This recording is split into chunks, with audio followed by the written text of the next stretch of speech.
gracias por venir, que estás malito con el brazo. Hoy contamos con la presencia del doctor Juan Aliosa, quien ofrecerá una conferencia titulada Reinas medievales que dieron un giro a la historia.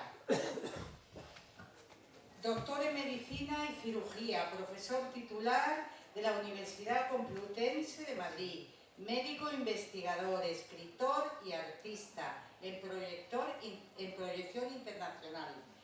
El doctor Juan une el rigor académico y la sensibilidad humanista para revelar cómo el poder femenino, desde la sombra del trono con inteligencia, hicieron cambiar la historia moldeando naciones y culturas. Le vamos a dar un fuerte aplauso.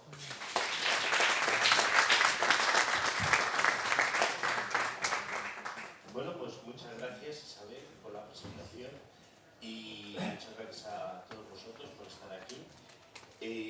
Bueno, yo en primer lugar quería decir que no soy historiador, es decir, soy un aficionado a la historia. Lo digo, pues ahora suena bastante. Mi actividad ha sido en la medicina y en la docencia universitaria, pero no soy historiador. Pero sí un gran aficionado a la historia. Y siempre me ha interesado la historia medieval.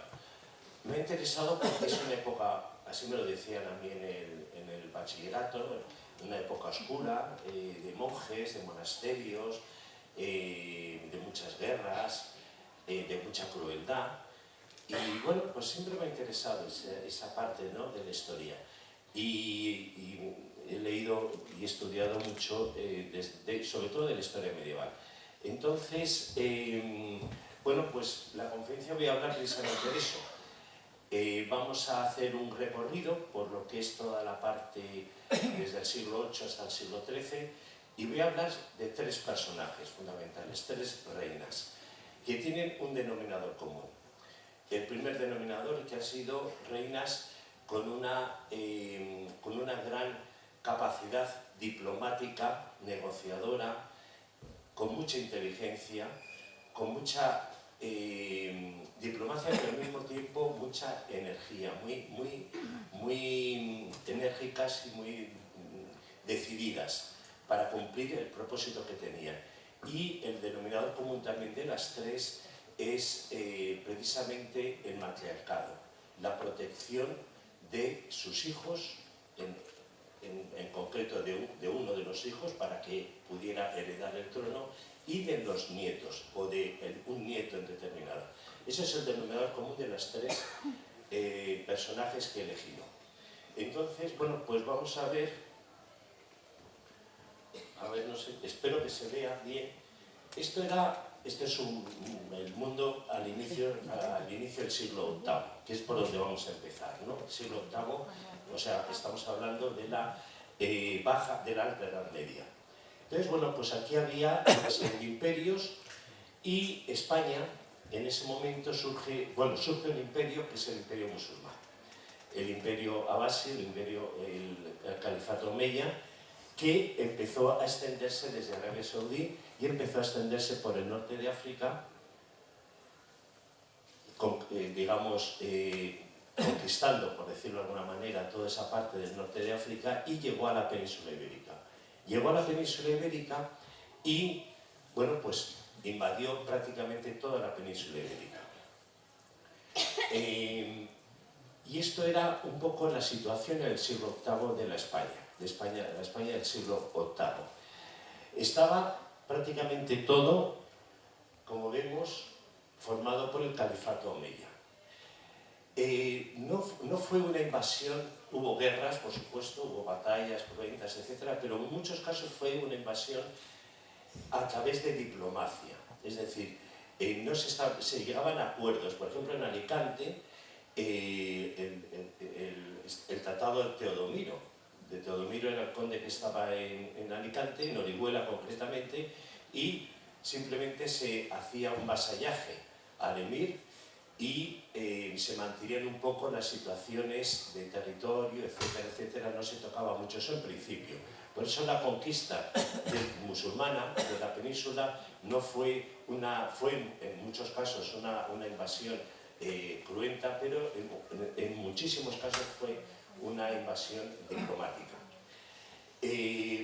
quedaron dos restos, que son el reino de Asturias, que entonces no era reino, y luego estaba el Imperio Carolingio. El Imperio Carolingio intentaron los musulmanes también invadirlo, pero ahí sufrieron una derrota y no pudieron. El Imperio Carolingio no fue conquistado nunca por los musulmanes. Bien, ¿cómo estaba? Espera, que tengo que dar aquí para que pase.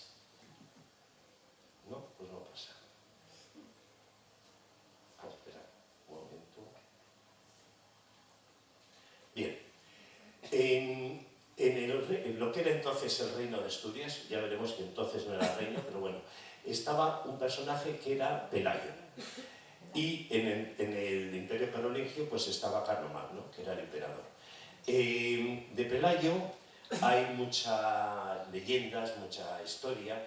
En algunos casos yo he oído incluso que fue rey, no fue rey nunca fue coronado, era un conde visigodo, un noble visigodo, seguramente de la baja nobleza, y bueno, no me voy a meter en la historia de Pelayo porque es muy compleja y tiene mucha leyenda, y simplemente es deciros un poco cómo estaba la península en ese momento. En el año 718, otros dicen el 722, hubo la batalla de Covadonga. La batalla de Covadonga, que en los relatos de la época es muy distinto lo que dicen los árabes a lo que dicen los cristianos. Para los cristianos fue una batalla prodigiosa, enorme, etc. Para los árabes fue una escaramuza. ¿Cuál fue la verdad? Pues no la sabemos. Pero lo cierto es que no consiguieron que los musulmanes no invadieran ese terreno. Aunque sí llegaron a Asturias, porque en Gijón había un gobernador que era musulmán. Pero en la parte montañosa, por decirlo así, no llegaron.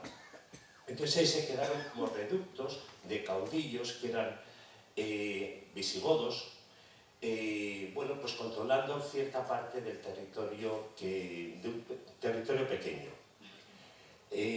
Aquí, si habéis visitado Covadonga, veréis el refugio de Don Pelayo.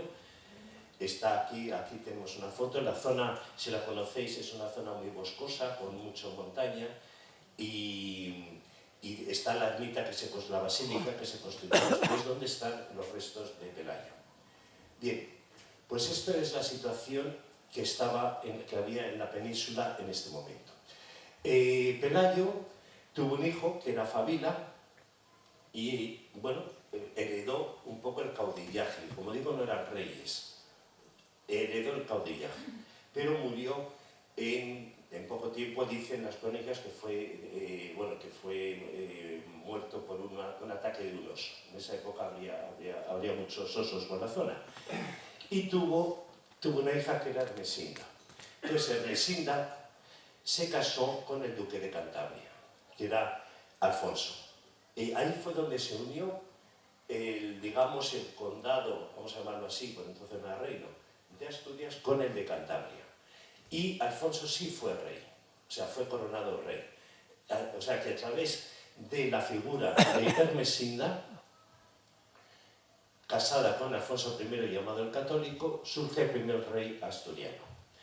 Esto es un poco para poneros en antecedentes de cómo era la situación. Yo no me voy a meter en la historia del reino Astur ni nada por el estilo, porque eso sería otro tema.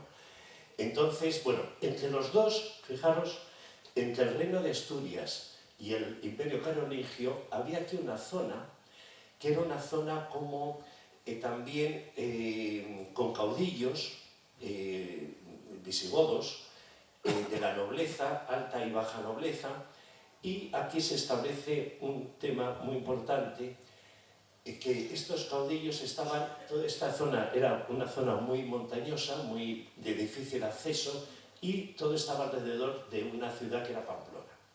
Entonces aquí surge Pamplona, como vemos, y había diferentes merindades, merindad de Pamplona, de Tudela, Estella, etc., ¿no? Aquí era una zona que no había tenido acceso los musulmanes, o lo habían intentado, pero no habían logrado conseguir ese acceso. Entonces había una serie de caudillos que gobernaban la zona. Y ahí es donde aparece el primer personaje del que voy a hablar, que es la reina Toda Aznárez. La reina Toda Aznárez, siglo IX, nació en el 876 y murió a mediados del siglo X. Bien, pues veamos. Aquí es el personaje del que voy a hablar, la reina Toda. La reina Toda procede de la dinastía Arista. Este es Íñigo Arista. Esta estatua la podéis ver en la Plaza de Oriente de Madrid y yo creo que los que hicieron la estatua pensaron que fue el primer rey del reino de Pamplona, que no era Navarra, era el reino de Pamplona. De Navarra fue ya muy posterior. No fue rey. No fue rey, pero está puesto como el iniciador de esa dinastía, la dinastía Arista. Bueno, pues un descendiente de él, un nieto suyo, fue Fortún Garcés, y Fortún Garcés se enfrentó a los musulmanes, como digo, en una zona de mucho conflicto, aunque no llegaran los musulmanes, les costaba mucho llegar a conquistar la zona porque no había posibilidad de diplomacia, ellos no aceptaban las condiciones de los musulmanes, y entonces hubo una batalla y Fortún Garcés fue apresado por los musulmanes. Fortún Garcés con su hija Omneca. Aquí es donde... Y fue en esta localidad, Milagro, que yo no me sonaba porque ahora en la actualidad ha salido muchas veces esta localidad, porque creo que había nacido un político de estos que están ahora de moda, y fue precisamente aquí a orillas del río Aragón donde fue apresado Fortún Garcés. Y estuvo 22 años apresado en Córdoba. Tanto que y fue con su hija, los dos. Entonces su hija, durante esos años, se casó con un príncipe musulmán, Abdalá, y tuvo un hijo, que era Muhammad. Muhammad tuvo otro hijo que fue Abderramán. Muhammad murió pronto y bueno, pues quedó Abderramán, que fue el futuro Abderramán III. Por tanto, Abderramán III, veamos que ya tenía una vinculación con el reino de Pamplona. Luego, Omneca, la hija de Fortún Garcés, se volvió a casar con otro caudillo pamplonés, Aznar Sánchez. Y de este matrimonio surge Toda Aznar, nace Toda Aznar. Esta es un poco la cronología de cómo nace, de cómo llega. Es decir, de la dinastía Arista, Fortún Garcés, su hija, Omneca, con Aznar Sánchez, y ahí nace la reina Toda Aznar. Bueno, entonces la reina Toda Aznar la casan con... Bueno, Fortún Garcés luego tuvo mucho... claro, estuvo 22 años cautivo en Córdoba, y entonces luego tuvo mucha relación con los musulmanes. Entonces los nobles se pusieron en contra de él precisamente por tener esta relación. Como digo, había mucha animadversión en esta zona pirenaica y en la zona de Pamplona hacia los musulmanes. Entonces se rebelaron contra él. ¿Y quién se rebeló? Pues Sancho Garcés, que era también otro conde. Entonces, para mantener y crear una dinastía nueva, la reina Toda se casa con Sancho Garcés, que fue el primer rey del reino de Pamplona. O sea, Sancho Garcés I fue el primer rey de Pamplona. Y de este matrimonio tuvieron varios hijos, nace García Sánchez I. Es decir, aquí es donde se inicia la dinastía. Por eso la reina Toda es importante ahora por otras cosas que vamos a ver, porque es la que inicia realmente la dinastía jimena en el reino de Pamplona, y cuando ya el reino de Pamplona se considera como tal, ya no era una digamos, formación con distintos caudillos, unos más importantes que otros, sino que se une en torno a un reino. Bien, pues ahí se queda García Sánchez. ¿Qué es lo que pasa? Pues existe, la reina Toda tuvo varias hijas, fue muy buena casamentera. Y entonces casó a una de sus hijas, voy a evitar nombres porque no viene al caso, casó con el rey de León. León entonces ya era un reino importante. León procedía del reino de Asturias, cuando se unió Reino de Asturias con León y fue el reino Asturleones. Bien, entonces, que era Ramiro II. Se casa con Ramiro II, rey de León, y entonces emprenden una batalla muy importante en contra de los musulmanes, unidos al reino de Pamplona al reino de León. Y fue la batalla de Simancas. En esa batalla, en el año 939, fijaros lo que dicen los distintos crónicas. Los musulmanes dicen: encontrándose el ejército cerca de Simancas, hubo un espantoso eclipse de sol, que en medio del día cubrió la tierra de una amarillez oscura y llenó de terror a los nuestros y a los infieles, o sea, a los dos, que tampoco habían visto en su vida cosa semejante. 2 días pasaron sin que unos y otros hicieran movimiento alguno. Esto es lo que dijeron los musulmanes. ¿Qué dijeron los cristianos, por llamarlo de alguna manera? Pues ellos dicen: el sol padeció terrible eclipse en el día en que en España Abderramán, rey de los sarracenos, fue vencido en una batalla por el cristianísimo rey Don Ramiro, que era el marido de la hija de Toda. Es decir, los musulmanes sufrieron una muy importante derrota en Simancas. Simancas, que actualmente es así, bueno, seguramente conocéis la localidad, pues guarda muchos recuerdos de esta importantísima batalla, que fue una gran derrota para Abderramán III. Esto es también otra vista de Simancas. Como veis, la zona es una zona castellana, llana, donde se hacían, generalmente se intentaban, los musulmanes siempre intentaban hacer las batallas en suelo llano, no en zona montañosa. Bien, entonces, esto es lo que os decía, se casa Urraca, hija de Tolandar, con Ramiro II, y tiene un hijo que era Sancho. Bueno, tiene varios hijos, pero Sancho. Sancho era el heredero y era un poco el que iba a ser rey de León, lógicamente, era el heredero del reino de León. Bien, fijaros que la reina Toda era tía de Abderramán, por lo que os he dicho, porque su madre se había casado con un príncipe musulmán y este había tenido un hijo, y el hijo había tenido otro hijo que era Abderramán. Es decir, eran familia directa, y le había derrotado en Simancas. ¿Qué es lo que pasa? Para que veáis un poco la astucia de esta mujer. Resulta que ella lo que quiere es que su nieto sea rey de León, porque le correspondía, pero tenía un problema, que era muy obeso, tenía una obesidad, dicen que mórbida incluso. Entonces pide ayuda a Abderramán, a su sobrino, le pide ayuda, dice: mira, quiero que me ayudes a que mi nieto, pues fijaros el matriarcado, es decir, es la defensa siempre del hijo y del nieto. Quiero que me ayudes a que mi nieto recupere el reino de León. Porque claro, lo había perdido porque los nobles no les gustaba un rey tan obeso, y entonces se rebelaron contra él.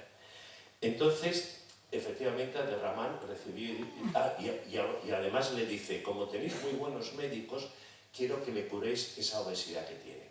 Entonces Abderramán pues dice: vale, muy bien, vente a Córdoba, me rindes vasallaje y curamos a tu nieto, y además te ayudo a que recupere el trono. Y emprende un viaje, pero fijaros que ya era muy mayor, emprende el viaje en el 955. Pues ella debería tener aproximadamente, para la época, unos 60 años, que para nosotros sería como 89 o 90. Entonces emprende ese viaje desde Pamplona hasta Córdoba, y les recibe, Abderramán les recibe en Medina Zara, que fue un palacio que él se construyó a las afueras de Córdoba. No sé si la habéis visitado, Medina Zara, fijaros, ahora están las ruinas, es interesante la visita, porque bueno, se ve un poco el esplendor que había en el reino, en el califato. Entonces ya Abderramán era califa, no era emir. Y toda digamos, la fastuosidad que tenía ese palacio, desde Medina a Zara. Hay un libro que os recomiendo que habla de este viaje. Es una novela, pero que tiene como toda novela, tiene datos de ficción, pero es muy rigurosa en cuanto a los datos históricos, y se llama El viaje de la reina, de Ángeles Irisarri. Narra muy bien cómo fue este viaje, que fue completamente, claro, a desplazarse, pues fijaros, desde Pamplona hasta Córdoba, por aquellos caminos que había y con todo el séquito que tenía, ¿no? Y bueno, pues nada, estuvieron en Córdoba como 3 meses, 4 meses, y le curaron de la obesidad, y los musulmanes le ayudaron a recuperar el trono de León. Y fue rey de León también. O sea, Sancho I de León tuvo dos reinados. Uno antes, luego fue destituido, fue, mejor dicho, depuesto por los nobles, y luego volvió a recuperarlo con ayuda de los musulmanes, que fijaros que habían sido derrotados en Simancas, pero fijaros lo que había un poco de diplomacia y de comunicación entre ambas estados, ¿no?, por decirlo así. Después del viaje, bueno, Sancho I luego murió a los 2 o 3 años de tener el trono, y según dicen las crónicas murió envenenado, de alguna manera le envenenaron. Bueno,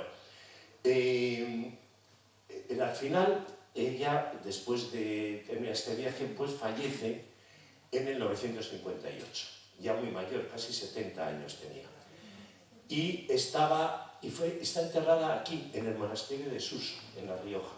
El monasterio de Suso, que quiere Suso en el castellano antiguo quiere decir arriba, porque luego está el monasterio de Iuso, que está abajo, y es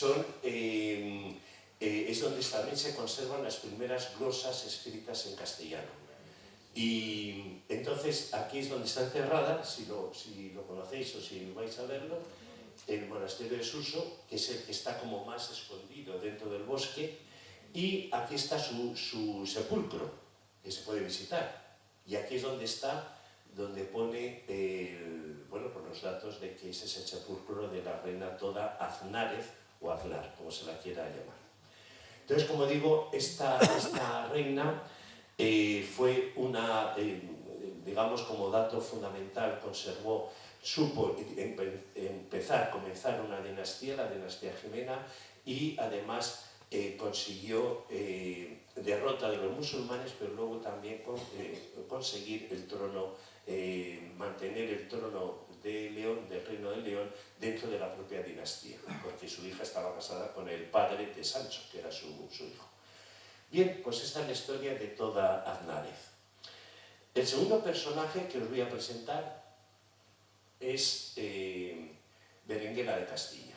Ya vamos a dar un salto importante desde el siglo IX-X hasta desde el siglo IX hasta el siglo X-XI. Berenguela de Castilla, que se la denomina como reina madre, pues tiene los denominadores comunes que hemos dicho al principio. Es decir, una persona muy bien formada, ahora veremos por qué, y con una gran astucia, una capacidad diplomática importante, y luego una capacidad también de firmeza. O sea, al mismo tiempo sabían juntar, eso es inteligencia, ¿no? Sabían juntar la diplomacia con la firmeza. Entonces, ¿cómo era España ya en el siglo XII? Pues fijaros, el reino de Pamplona se mantiene y se mantuvo hasta el final, aunque luego muy vinculado al reino francés. El reino de León y Castilla estaban unidos, se habían unido, ahora veremos por qué, cómo, aunque luego se desunió. La corona de Aragón estaba ahí un poco entre la zona musulmana y el reino de Francia, y se expandió hacia el Mediterráneo, como sabemos, y bueno, llegando a tener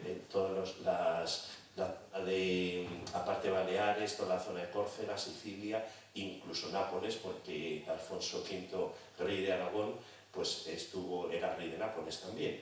Es decir, que tuvo la corona de Aragón una expansión muy importante hacia el Mediterráneo. Bien, el reino de Portugal se creó a través de Alfonso VI, rey de Castilla, pero bueno, eso ya es otro tema que obviamente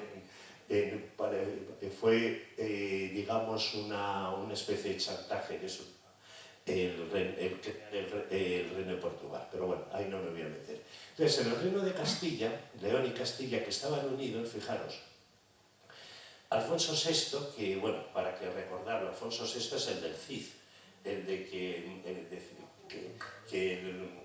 cuando fue coronado le hicieron decir, bueno, pero no has intervenido en la muerte de tu hermano, Sancho, etcétera, etcétera. Bueno, Alfonso VI tiene un hijo, Urraca. Urraca se casa con Alfonso, tiene un hijo que es Alfonso VII, el emperador, denominado el emperador, y es cuando él divide, porque Alfonso VI, al morir Sancho, une los dos reinos, el reino de Castilla y el reino de León. Pero el hijo de Alfonso VII vuelve a separar los reinos entre sus dos hijos, Castilla y León, y los divide.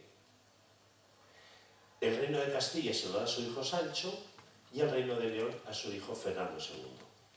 Es decir, lo que estaba unido fue otra vez separado. Esto pasaba mucho en la Edad Media, tanto en la Alta Edad Media como en la Baja Edad Media. Se juntaban los reinos, generalmente por batallas, pero muchas veces por asuntos matrimoniales, por uniones matrimoniales, y luego se separaban entre los hijos. Entonces, Sancho, como digo, fue Sancho III de Castilla y Fernando II de León. Bien. Sancho III de Castilla, el hijo de Alfonso VII, se casa con Blanca Garcés, que procedía del reino de Pamplona. Y tienen, entramos, un hijo que es el famoso Alfonso VIII. Alfonso VIII es el de las Navas de Tolosa, para identificarle, ¿no? Entonces, Alfonso VIII se casa con un personaje muy importante, Leonor de Plantagenet. Leonor de Plantagenet era hija de Leonor de Aquitania. Leonor de Aquitania es una figura de las más emblemáticas de la historia medieval. Se casó con un rey francés, Luis VII. Luis VII la repudió porque no tenía hijos varones y se casó con el rey inglés, Enrique II de Plantagenet.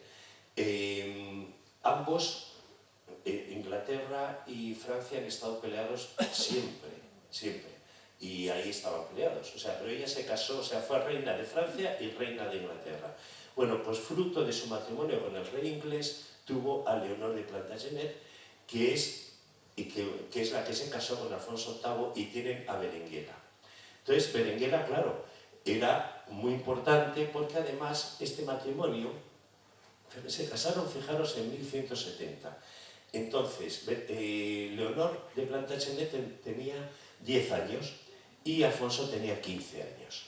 Entonces, el matrimonio, bueno, pues estuvo muchos años sin tener hijos. La primera hija que tuvieron fue Berenguela, que la tuvieron 10 años después de casarse, Berenguela. Las crónicas dicen que es un matrimonio que no sabe si era muy bien avenido, tuvieron, luego ahora lo vamos a ver, varios hijos, pero sí lo que está totalmente certificado es que Alfonso VIII tenía un amante que era doña Raquel, por eso lo he puesto aquí, doña Raquel, que tuvo, bueno, fue digamos, una relación que duró muchísimos años.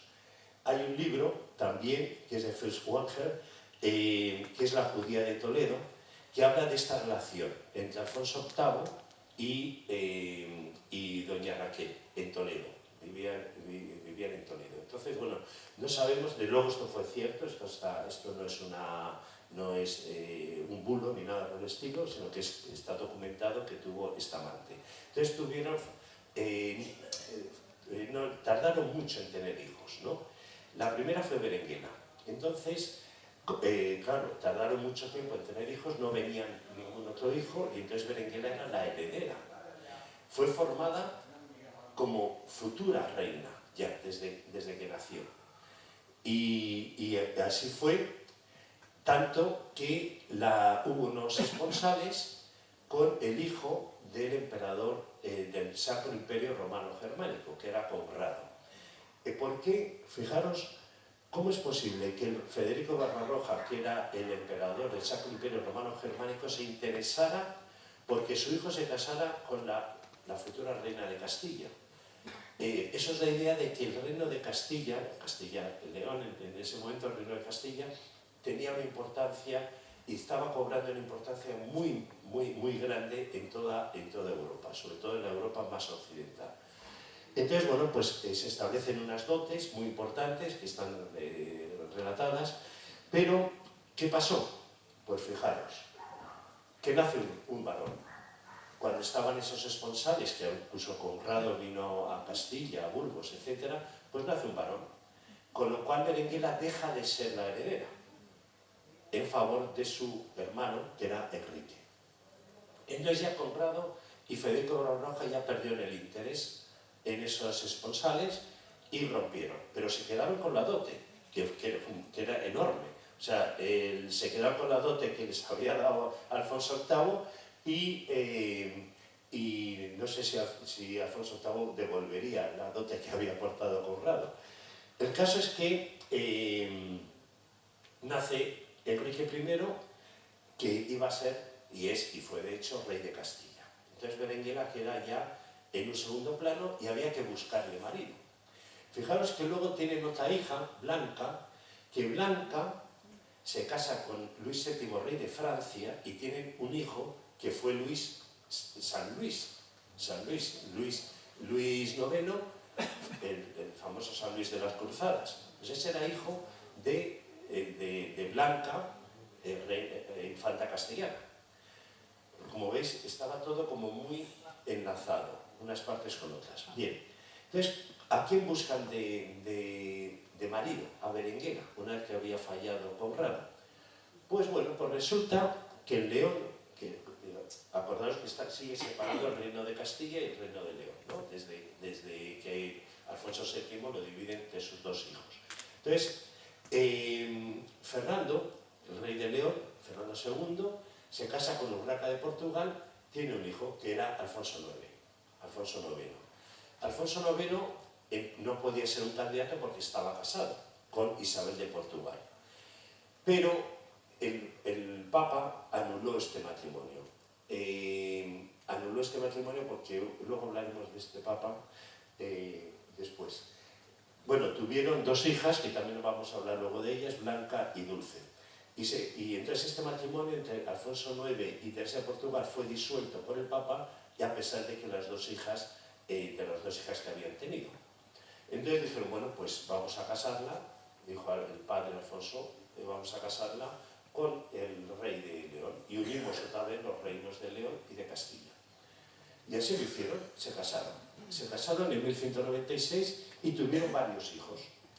Tuvieron, bueno, pues fijaros, Leonor, Constanza, Fernando, Alfonso y Berenguela. Importantes por las dinastías que trajeron fueron Fernando, el famoso Fernando III, el santo, que no es un mote, es que fue canonizado en el siglo XVII, o sea, fue santo canonizado. Y Alfonso, el infante Alfonso, que fue el padre de otro personaje que luego veremos, que es María de Molina.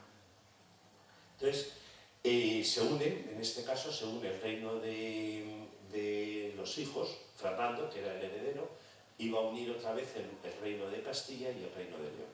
¿Pero qué pasó? Pues fijaros, Inocencio III, este papa muy peculiar, era un papa,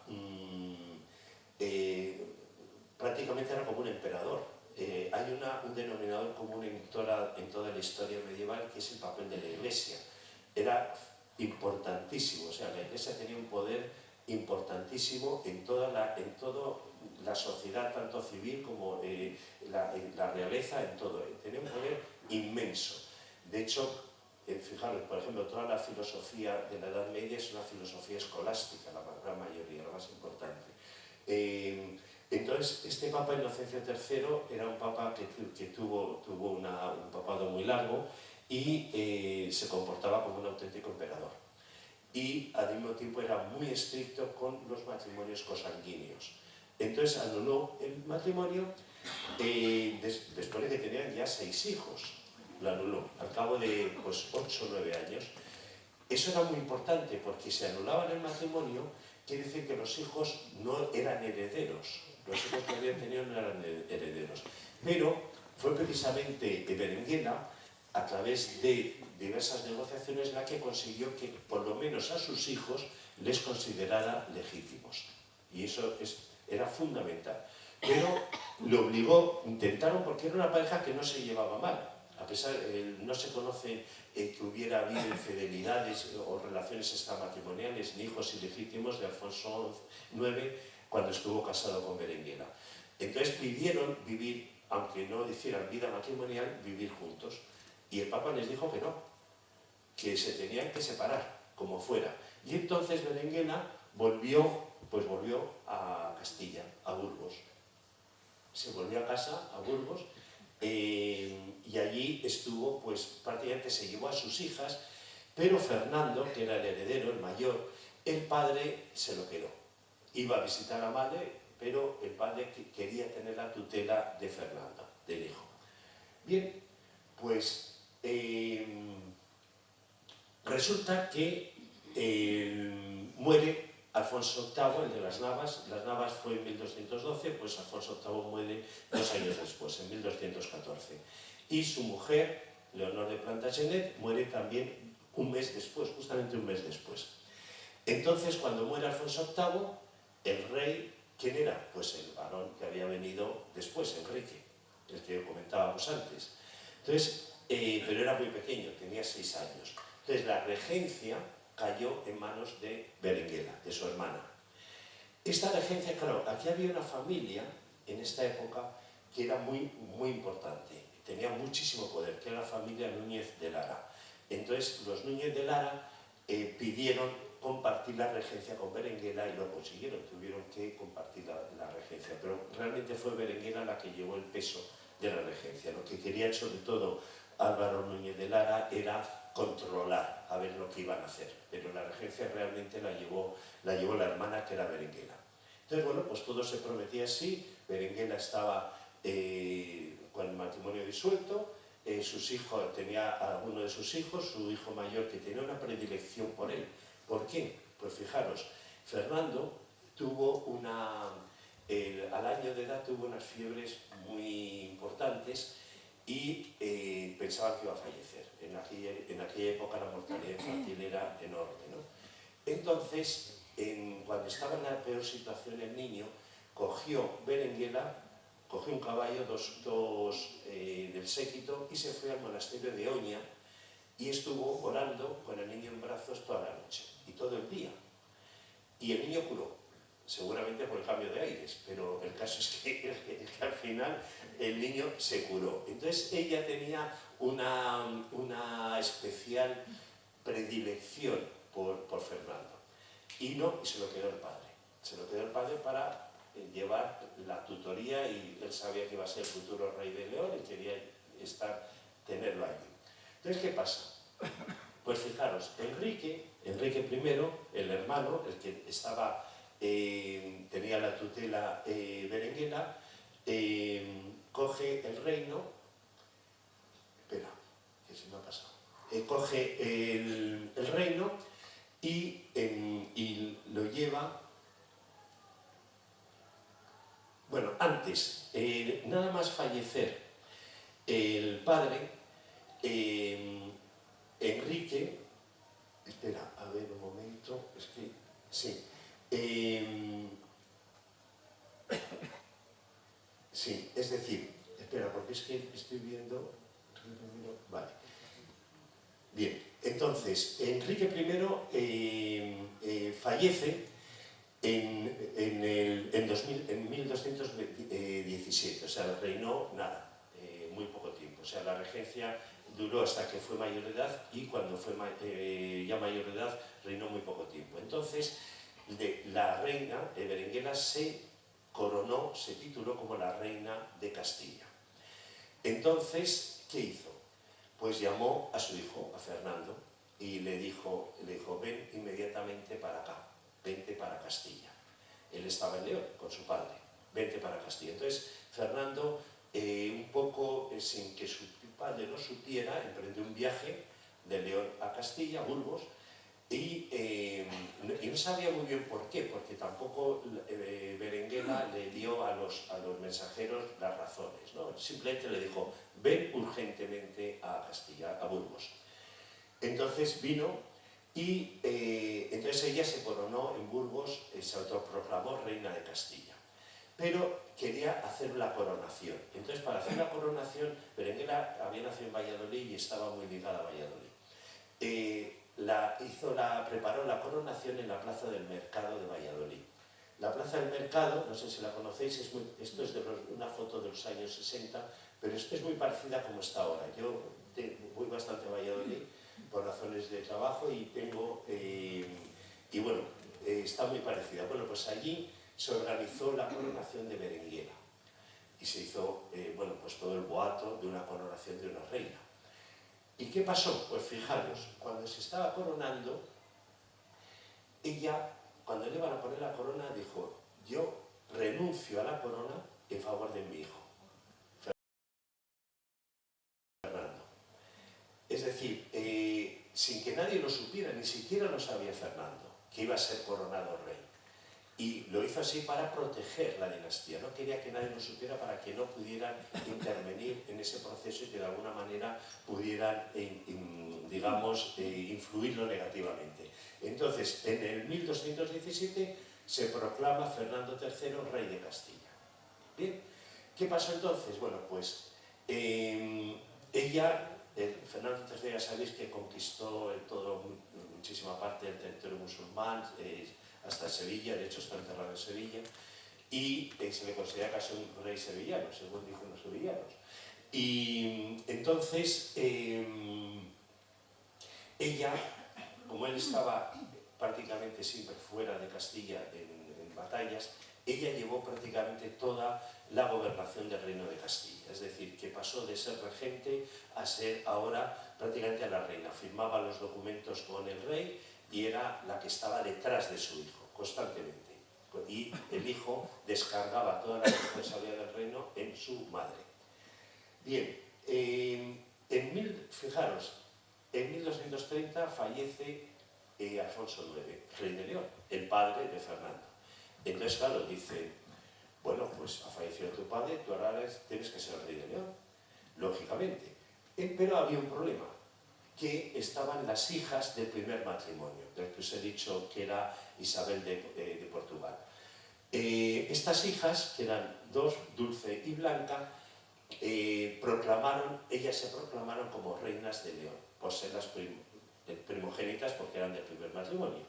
Entonces, Berenguela empezó a tener conversaciones con la madre, con Isabel de Portugal.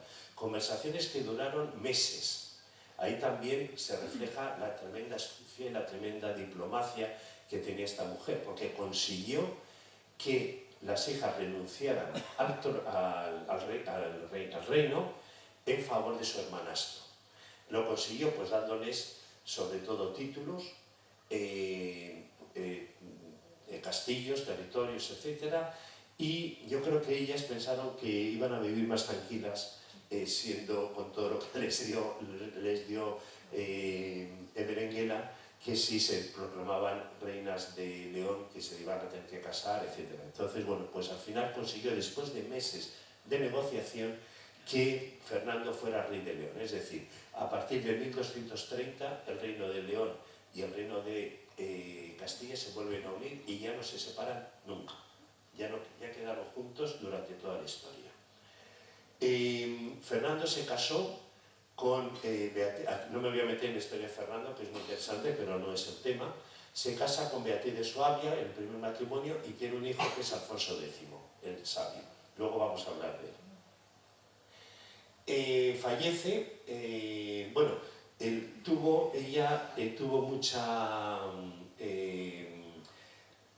hizo muchas ayudas a monasterios, sobre todo al monasterio de las Huelgas. Lo fundó su padre, pero ella estuvo muy ligada al monasterio de los Buenos en Burgos y de hecho está enterrada allí. Si vais al monasterio veréis el sepulcro de Berenguela, que está ahí.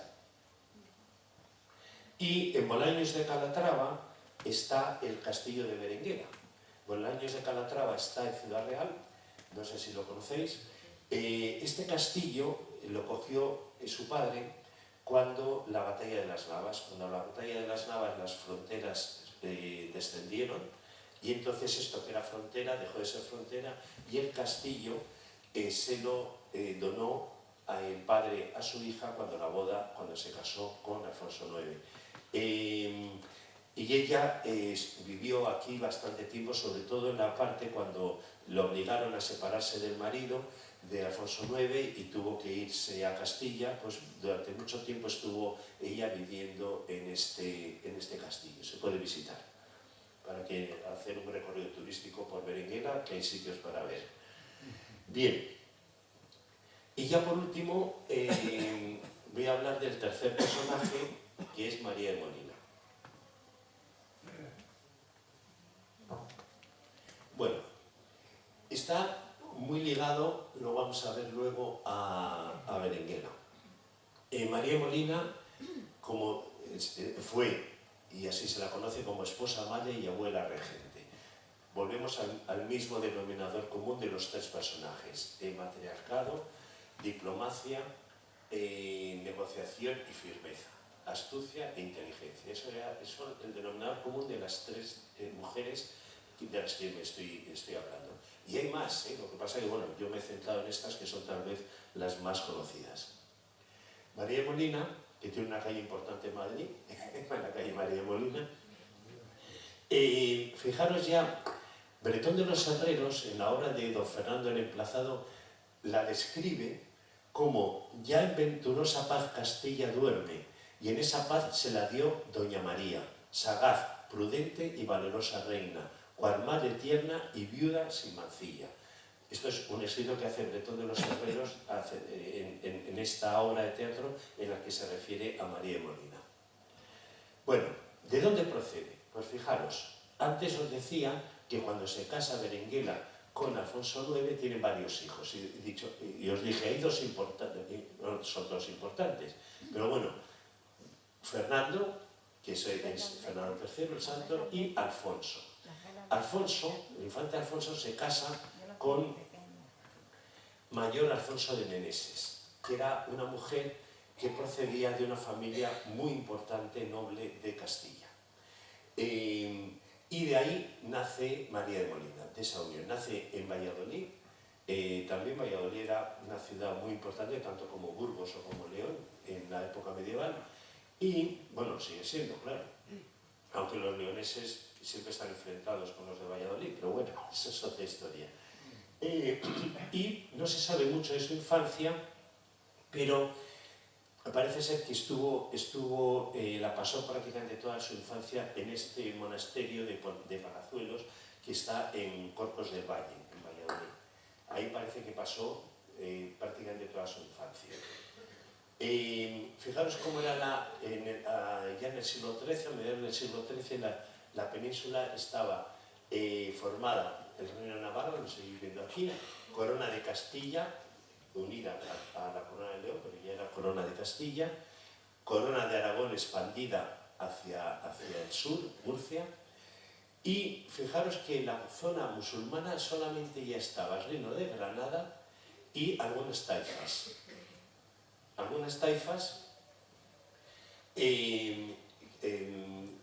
Fundamentalmente, bueno, en Niebla, en Arcos de la Frontera y en Jerez.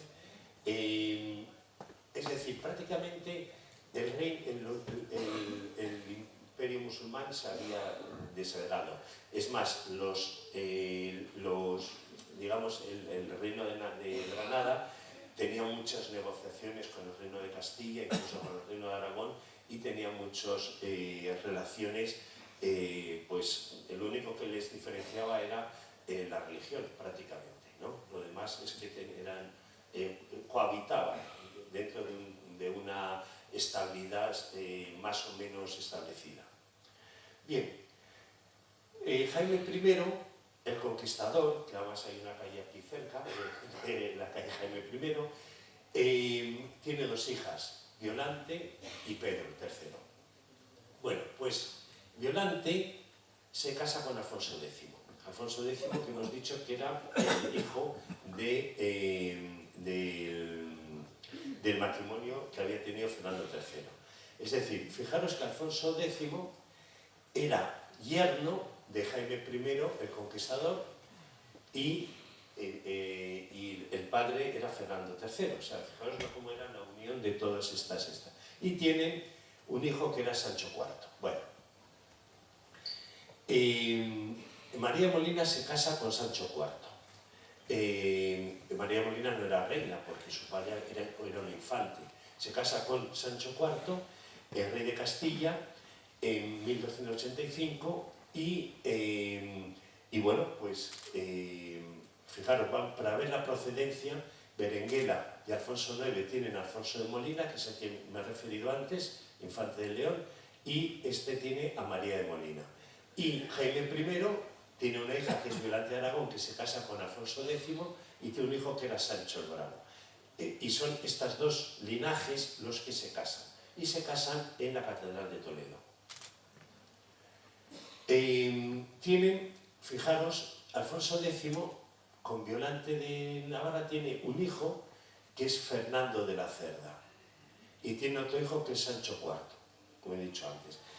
Los de la Cerda, esta de, bueno, familia, ha sido muy conflictiva en el Reino de España y ha tenido mucha relación con los reyes franceses, porque Felipe III de Francia era tío de Alfonso de Fernando de la Cerda. Bueno, el caso es que, bueno, pues Alfonso X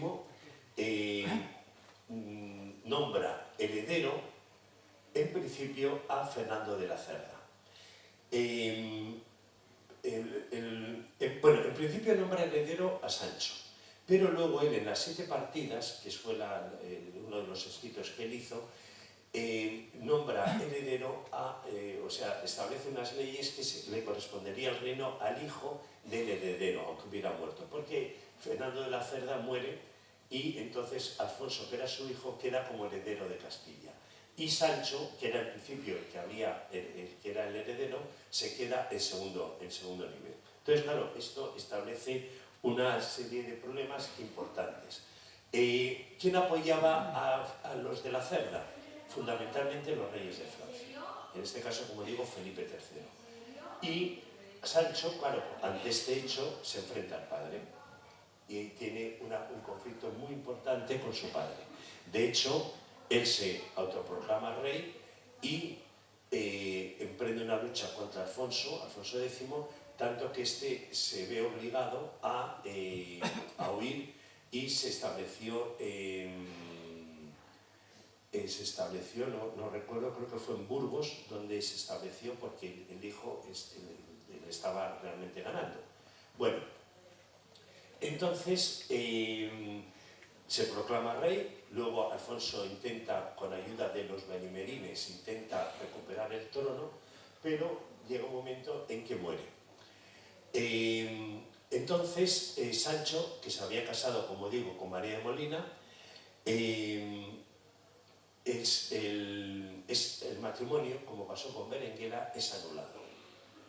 Es anulado por el Papa Martín IV y sobre todo porque los reyes de Francia querían que ese matrimonio se anulara para que fueran los de la Cerda digamos, los que les correspondía el trono, tal y como había dictado Alfonso X. O sea, Alfonso X dictó a su nieto como heredero. Entonces, bueno, el matrimonio se disuelve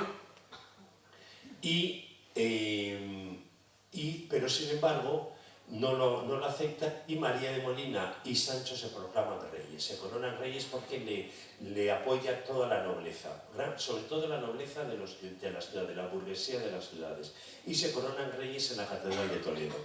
Y nombran a su hija, que era infanta, que era la hija entre los dos, la nombran heredera al trono. Entonces queda así establecido digamos, la disputa entre Sancho y los de la Cerda, el nieto. ¿Qué es lo que pasa? ¿Por qué gana Sancho? A pesar de que los de la Cerda estaban apoyados por los reyes franceses, pues por la burguesía de las ciudades, que apoyaron fundamentalmente a Sancho.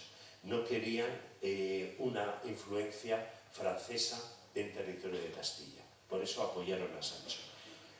¿Y qué hizo Alfonso? Pues estuvo, bueno, pues fue, digamos, iba a decir apresado, no, se refugió, pero muy controlado en Játiva.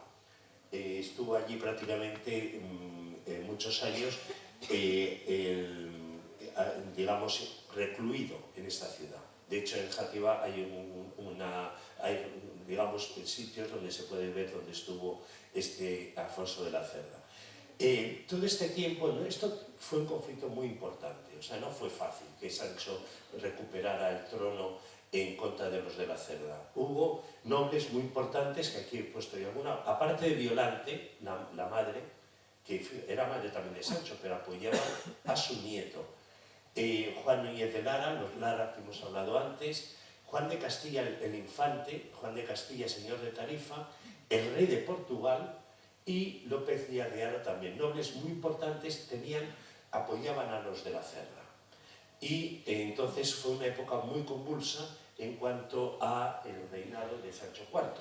Y Sancho IV muere en 1295 en Tarifa. Aquí es donde está digamos, el monumento en el que se le rinde homenaje a Sancho IV, el Bravo, llamado el Bravo.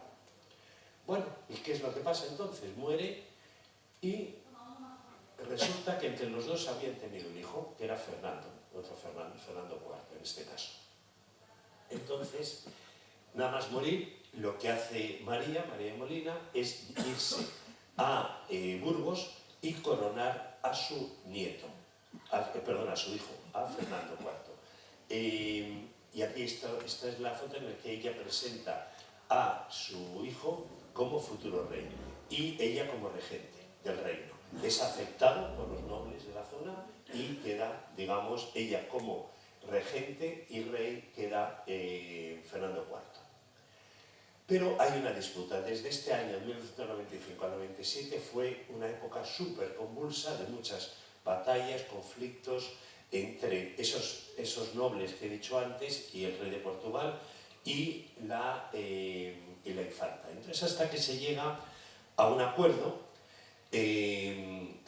con el que también interviene el rey de Portugal, que es el Tratado de Alcañices, en el cual se establecen, se acepta la figura de de Fernando como rey de Castilla y León, ahora ya estaban unidos, y se establecen una serie de las fronteras.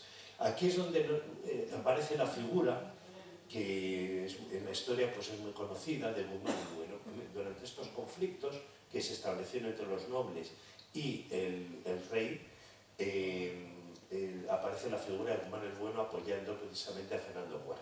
Bueno, el Tratado de Alcañices, que está aquí y se conserva, establece establece una especie como de acuerdo en el cual, fijaros que funcionaba así toda en este caso la Baja Edad Media ya, se casa Fernando IV, se tiene que casar con Constancia de Portugal para llegar al acuerdo en que el rey Dionisio I de Portugal no ataque y se ponga a favor de Fernando. Y Alfonso de Portugal, el hijo de Dionisio, se tiene que casar con Beatriz de Castilla y se cumplieron esos acuerdos. Y las fronteras quedaron así. Es decir, Portugal recuperó parte de la zona más oriental de la zona sur y Castilla, Castilla, pues recuperó parte de las tierras inferiores, como veis, los territorios que eran musulmanes, etcétera, que los había cogido el reino de Portugal, se los cede al reino de Castilla. Bueno, Lo que sucede es lo mismo que pasó, es decir, que el matrimonio entre María Molina y Sancho IV se anula en 1301. Bueno, estaba anulado, pero en 1301 se recompone ese matrimonio y se declara digamos, correcto. O sea, el Papa Bonifacio lo declara correcto. Entonces, bueno, Fernando de Castilla muere y le sucede Alfonso XI de Castilla. Durante este tiempo, Alfonso XI era ya nieto de María de Molina. Durante este tiempo, ya desde que muere Fernando hasta que su nieto adquiriera la mayoría de edad, la regente volvió a ser María de Molina. Es decir, llevó la regencia desde 1312 a 1321, a pesar de que ella le costaba y era bastante mayor, pero no tuvo más opciones. Si quería mantener el linaje de la familia. Volvemos otra vez a ese matriarcado, a esa defensa de los hijos y los nietos, ¿no? En contra de esta situación, que era una situación muy compleja en cuanto a los poderes con los nobles. Bueno, y fallece el 1 de julio de 1321 y está enterrada en el monasterio de las Huelgas también. Está el sepulcro de María Molina, que ahí lo podéis apreciar. Y hay un libro muy interesante también, que es de Almudena de Arteaga, de María Molina, donde también se relata de una manera novelada, atractiva, no dando todos los datos, pero la historia es pesada, pero bueno, por eso la novela histórica es muy interesante, y habla precisamente de las 3 coronas medievales, porque realmente fue reina 3 veces. Y bueno, esto es todo lo que quería. Espero no haberos aburrido mucho, porque sé que la historia es pesada, pero bueno, por lo menos ya... Pues nada, muchas gracias.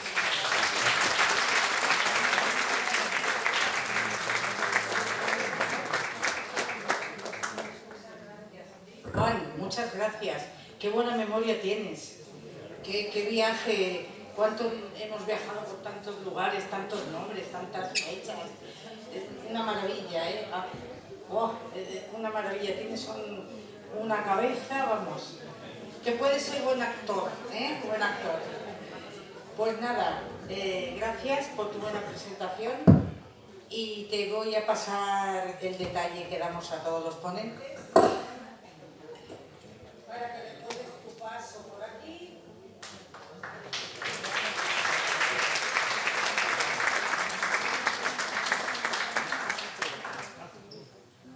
Y antes de pasar a las preguntas, os diré quién viene dentro de 15 días. Bueno, es un señor que viene de Granada, de Guadix. Es un especialista en astronomía. Y va a traer un gran telescopio, o varios, los pondrá por aquí. Entonces, él es divulgador, astrónomo, y hará un recorrido fascinante con un lenguaje cercano para mirar el universo con nuevos ojos. Y el título de la conferencia será Un viaje a los confines del universo. Le daremos la bienvenida porque encima viene de fuera. Vendrá ese día... Sí, se llama Leonardo. Ya te mandaré la invitación. Venga, vamos a empezar con las preguntas.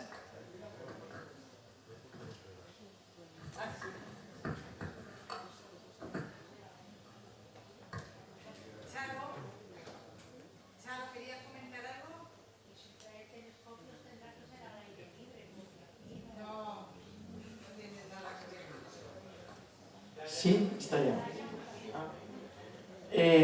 Juan Alió, quería preguntarte, es una curiosidad, cuando has hablado de la primera mujer, de toda, has hablado de un nieto obeso, ¿vale?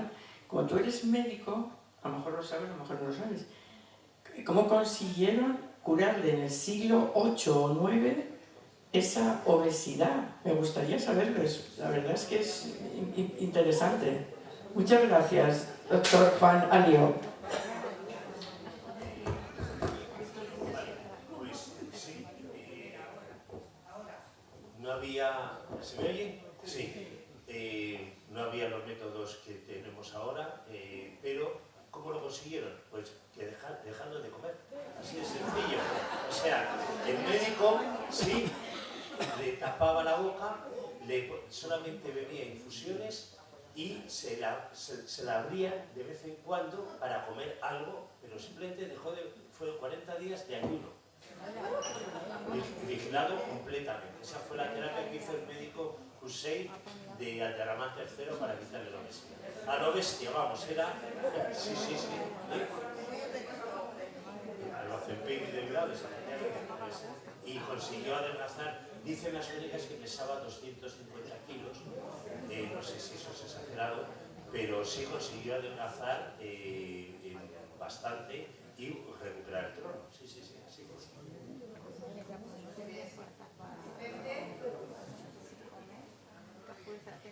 Vamos a hacer preguntas. En vez de hablar entre vosotros, y así nos enteramos todos. Yo estoy un poquito acatarrado. Felicitar al doctor Alió, que me recuerda a mí, que ya soy con una edad, un poco a Gregorio Marañón, a esos médicos que eran muy cultos y que no solamente eran grandes especialistas en medicina, sino también grandes historiadores. Felicitarle por la charla tan instruida y completa que nos ha dado y darle la enhorabuena. Muchísimas gracias, muchísimas gracias.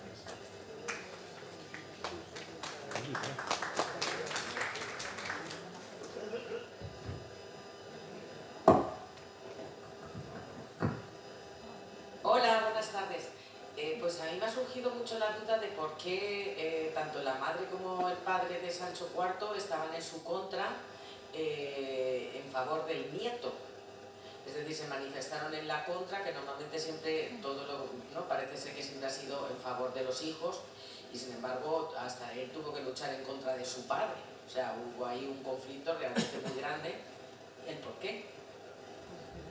Sí, pues básicamente lo que pasó es que el que era el heredero, que era Alfonso,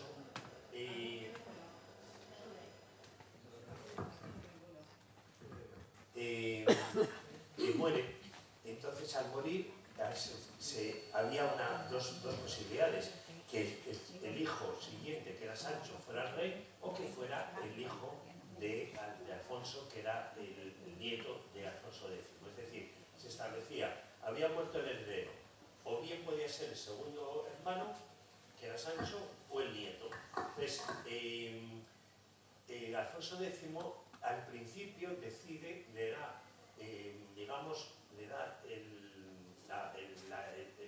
ser heredero a Sancho, pero luego en las 7 partidas nombra heredero, dice que los herederos deben de ser los hijos, en el caso de muerte del heredero, los hijos de este, que era Fernando. Entonces por eso se establece esa lucha, es decir, porque se seguía lo que había dicho Alfonso en las 7 partidas, y entonces el heredero era el nieto, o lo que había dicho antes de escribir las 7 partidas, y entonces el heredero era Sancho. Entonces Sancho se proclama heredero porque es apoyado, como he dicho, por fundamentalmente nobles y por las ciudades, pero con muchísimo conflicto. Muy bien.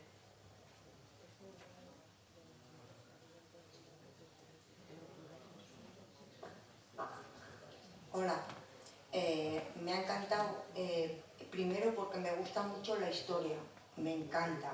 Soy de Navarra y entonces esta historia de Arnárez me la sabía.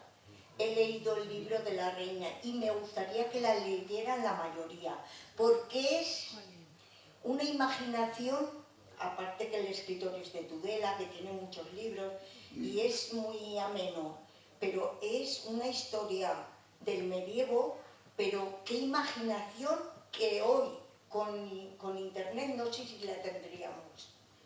Bueno, entonces yo quisiera en un principio, cuando han ido saliendo los mapas, porque me encanta, a mí la historia me encanta, sobre todo esta que has querido explicar usted, cómo los árabes comieron España. Vinieron a ayudar a los visigodos para sacar a los romanos de España. Entonces, se metieron a ayudar, no vinieron a esto, bueno, pero es eso. Solo quiero el mapa ese que ha salido cuando se ve hasta dónde llegan la parte de los árabes, Cantabria, Navarra, que no era Navarra, era parte, toda la parte con los Pirineos, el Roldán, el famoso Roldán, y sus historias que tiene en todo el Pirineo navarro. ¿Cómo se ve después el mapa con Navarra, Cantabria y Aragón, Castilla y León? ¿Dónde está toda esta historia que nos están metiendo ahora de Cataluña? No está en ningún lado.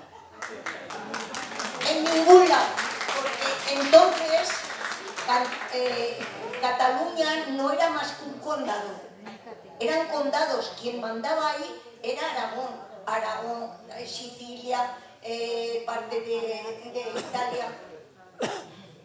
Pues sí, efectivamente. Muchas gracias. Efectivamente es así, es decir, efectivamente es así, es decir, Aragón era el reino de Aragón, entonces cuando muere Alfonso I, el batallador, que fue el que conquistó Zaragoza, muere y delega el reino a las órdenes militares. Entonces las órdenes militares, por supuesto, no lo aceptan y cogen a su hijo, a su hermano, que era Ramiro II, que era monje. Ramiro II, el monje, le dice que tiene que ser rey. Entonces lo acepta y se casa enseguida, sale del monasterio, era un monje, sale del monasterio y se casa con una francesa y tiene una hija, que es Petronila. Entonces casa a Petronila con Ramón Berenguer IV, que era conde de Barcelona. Entonces se une el reino de Aragón con el condado de Barcelona, pero los condes de Barcelona nunca se proclamaron reyes, nunca fueron reyes, era el reino de Aragón con el condado de Barcelona. Eso fue así. Hola, muy buenas tardes, encantadísimo, me encanta la historia. Quisiera contestarle a la señora que solamente se lo diga a Rufián y a ¿cómo se llama este que está en Puigdemont? Que se lo diga a ellos, que creo que sería bueno.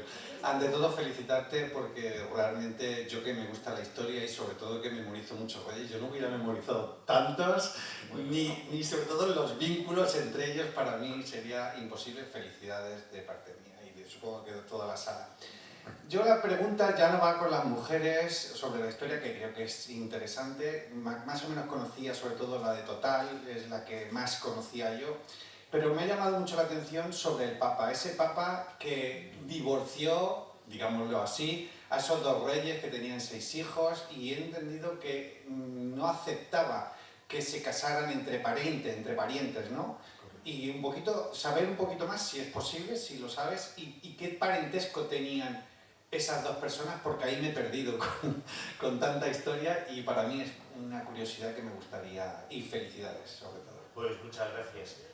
Vamos a ver, el parentesco que tenían eran primos segundos. En los dos casos en los que el Papa, fueron dos papas, Martín IV, el primer matrimonio, y luego Inocencio III. Inocencio III estaba obsesionado con los matrimonios cosanguíneos y los anulaba. Y como era un papa, como he dicho antes, con una autoridad que no se le podía contradecir en nada, porque si le contradecías te excomulgaba, de hecho, como tardaron en separarse, les excomulgó, les terminó excomulgando, pero que te excomulgara el Papa era, hoy en día, bueno, pero entonces era una auténtica desgracia, porque no tenías acceso a nada, o sea, el poder de la Iglesia era inmenso, y Inocencio III fue un Papa que ejerció ese poder de una manera muy fuerte, muy fuerte. Entonces, al final el matrimonio se anulaba. Y lo importante es que, como en el caso que pasó con Berenguera, que a los hijos les dejaran que fueran legítimos, porque si les declaraban ilegítimos, que el Papa lo hacía, en este caso, después de negociaciones consiguió que fueran legítimos, si eran legítimos prácticamente no tenían derecho a nada, o sea, perdían todo capacidad de heredar cualquier tipo de título.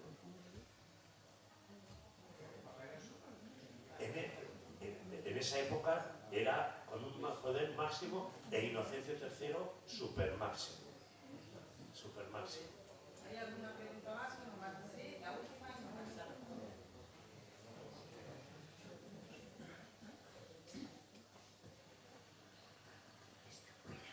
Bueno, siguiendo con el tema, que en esa época sabían que los matrimonios consanguíneos, los hijos pues tenían mucho riesgo de nacer con discapacidades o mal o morirse y todo eso, o no lo sabían, y porque yo también me ha llamado la atención, porque ya, bueno, tengo entendido que en la Edad Media la manera de reunir el territorio y de hacer lo que hoy conocemos como estados eran pues con los matrimonios, ¿no? Con todos estos casamientos, pero es llamativo que en la época de ya Felipe II, los Austrias mayores, los Austrias menores, etcétera, ya pues toda la consanguinidad que tenían, ¿no? Entonces, que era que en una época no interesó, en otra época sí, con el poder que tenía el Papa, y sobre todo si sabían que pues los niños, los hijos nacían con taras y todo eso. Gracias. Gracias. No, pues no se sabía. No se sabía que los matrimonios consanguíneos podían dar hijos de ese tipo, porque además la mortalidad infantil era muy alta, con lo cual los que tenían algún tipo de problema genético morían la mayoría antes de que pudiera vislumbrarse que había ese problema. Se casaban entre ellos, casi siempre con lazos familiares, aunque fueran de segundo o tercer grado, prácticamente siempre. Era la manera que tenían de llegar a no tener guerras, a poder tener negociaciones y poder unir territorios, que luego con los hijos los volvían a separar. O sea, la Edad Media es esa tendencia a unir territorios que luego, una vez que los han unido, con los hijos los vuelven a separar. Eso es la tónica general. Entonces, sí, no se sabía. Los que nacieran con algún tipo de alteración genética morían la mayoría, y si quedaba alguno que tuviera un traumatismo mandibular o cualquier, como pasaba con los austrias, pues no lo vinculaban a esa consanguinidad. Así era.